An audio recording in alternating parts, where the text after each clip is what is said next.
এখন থেকে আপনার প্রিয় সিরিয়ালগুলো ফ্রিতে দেখুন এক্সক্লুসিভলি শুধুমাত্র সান নেক্সটে। এখনই অ্যাপ ডাউনলোড করুন। কি হয়েছে বলুন তো আপনাদের? এরকম ভাবে সবাই হাঁ করে তাকিয়ে আছেন আমার দিকে কেন? না মানে এখানে তো কোনো নাটক চলছে না, বা আমি কোনো নাটকে অভিনয় করছি না। তাহলে আরে বাবা, এত কাজ পড়ে আছে, যান তাড়াতাড়ি, কাজগুলো করতে হবে তো নাকি? যান যান।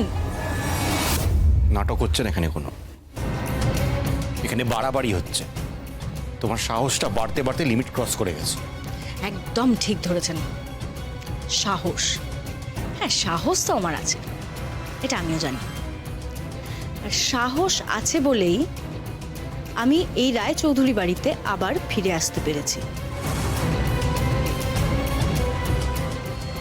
তুমি আমাদের সাথে এই ব্যবহারটা কেন করছো বুঝতে পারছি না আমি। আমি তো আপনাদের সাথে সম্মান দিয়ে কথা বলছি, খারাপ ব্যবহার তো করিনি।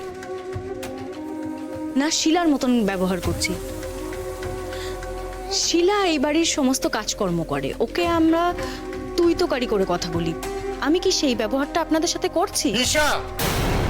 আস্তে কথা বলুন।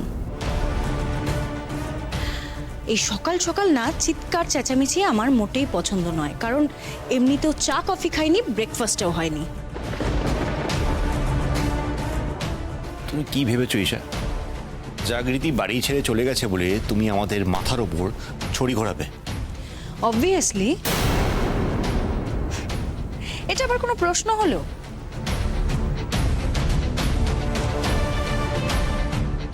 আচ্ছা, আপনার 2 নম্বর বউ যদি সবার মাথার উপর উঠে ছড়ি ঘোরাতে পারে, তাহলে আমি এই বাড়ির ছোট ছেলের 1 নম্বর বউ হয়ে সেই কাজটা কেন করতে পারি না?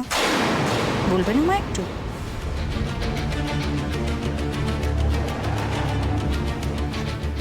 জাগৃতি তো এতদিন সবাইয়ের মাথার ওপরে উঠে ছড়ি ঘুরিয়েছে, তখন তো আপনারা তাকে কিছু বলেননি।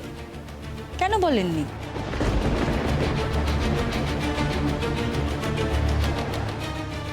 তাহলে কেন এই ধরনের ডিসক্রিমিনেশন?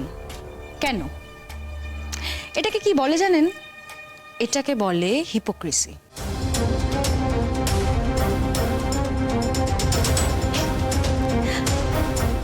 বাই দ্য ওয়ে, আমি কিন্তু জানি আপনি যে একজন হিপোক্রিট।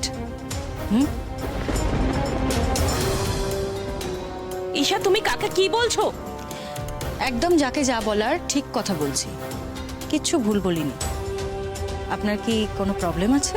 তোমার মাথা খারাপ হয়ে গেছে ঈশা। আমার একদম মাথা ঠিক আছে, একদম ঠিক কথা বলছি আমি।